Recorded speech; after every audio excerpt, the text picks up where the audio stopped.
اعوذ باللہ من الشیطان الرجیم بسم اللہ الرحمن الرحیم۔ تمام دیکھنے اور سننے والے ناظرین کو السلام علیکم۔ بادشاہ کے محل میں کام کرتے ہوئے جب ایک ملازم کی نظر ملکہ پر پڑی تو وہ پہلی نظر میں ملکہ پر فدا ہو گیا، لیکن جب اس نے ملکہ کی حیثیت اور اپنی حیثیت میں فرق دیکھا تو سر جھکائے گھر واپس چلا گیا۔ لیکن اس کا دل ملکہ سے ملاقات کی حسرت میں تڑپتا رہا۔ عشق کی بیماری نے جسمانی بیماری کا روپ دھار لیا اور وہ بستر پر پڑ گیا۔ اس کی بیوی اس کے دل کی تمام کیفیت سے واقف تھی۔ اس کی جگہ پر اس کی بیوی محل میں کام پر لگ گئی۔ کچھ دن بعد ملکہ نے اس کی بیوی سے پوچھا کہ تمہارا شوہر اب کام پر کیوں نہیں آتا؟ اس کی بیوی گھبرا گئی کہ اگر ملکہ کو اصل بات کا پتہ چلا تو نہ جانے ہمارا کیا حال ہوگا۔ ملکہ نے اس کی بیوی کی گھبراہٹ دیکھ کر اسے اعتماد میں لیا اور کہا کہ گھبراؤ مت، جو بھی مسئلہ ہے مجھے بتاؤ۔ اس کی بیوی نے ساری صورتحال ملکہ کو بتائی۔ تب ملکہ نے اسے کہا کہ تمہارے شوہر سے ملاقات کا ایک ہی راستہ ہے۔ تم اپنے شوہر سے جا کر کہو کہ کل وہ شہر سے باہر کسی راستے میں بیٹھ جائے اور بس اللہ اللہ کرتا رہے، نہ تو وہ کسی سے بات کرے اور نہ ہی کسی کا دیا ہوا تحفہ قبول کرے۔ ایسا کرنے سے جب اس کے چرچے بادشاہ تک پہنچیں گے تو ملاقات کا راستہ بھی کھل جائے گا۔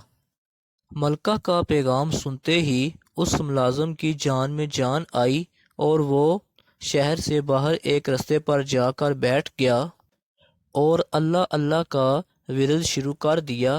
آنے جانے والے اس سے بہت متاثر ہوتے اور اسے نذرانے وغیرہ دیتے جاتے، لیکن وہ نہ تو سر اٹھا کر کسی کو دیکھتا اور نہ ہی کسی چیز کو ہاتھ لگاتا۔ آخرکار اس کی شہرت کے چرچے بادشاہ تک پہنچ گئے۔ بادشاہ نے ایک وزیر کو بھیجا کہ جا کر دریافت کرو کہ کون شخص ہے اور اس کی سچائی کس حد تک صحیح ہے۔ وزیر نے واپس جا کر اس کی شہرت بادشاہ کو بتائی۔ بادشاہ بھی فیض پانے کی غرض سے خود چل کر اس کے پاس گیا۔ جب ہر طرف اس کی شہرت کے چرچے ہونے لگے تو ملکہ نے بھی بادشاہ سے اس نیک انسان سے ملاقات کی خواہش ظاہر کی۔ بادشاہ نے اجازت دے دی۔ اسی دوران اس نوکر کو احساس ہوا کہ وہ صرف ایک دنیاوی مقصد کے لیے اللہ پاک کے نام کی تسبیح کر رہا تھا۔ اس کو اس بات کا احساس ہوا کہ وہ جھوٹا ہے، لیکن پھر بھی اللہ تعالیٰ کی رحمت اس پر برس رہی ہے اور لوگ اس کے سامنے جھک رہے ہیں۔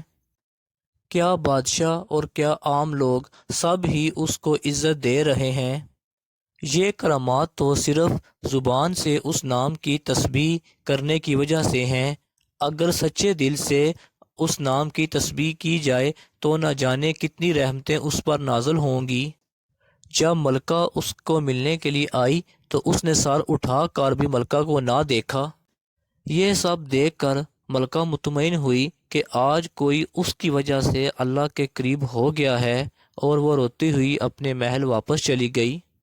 ناظرین، ویڈیو کا مقصد یہ تھا کہ اللہ تعالیٰ تو رحمان و رحیم ہے، اس کی رحمتیں تو ہم پر نازل ہو رہی ہیں۔ ہمیں بھی چاہیے کہ ہم سچے دل سے اللہ تعالیٰ کا ذکر ادا کریں تاکہ ہم اس کی نعمتیں حاصل کرتے رہیں۔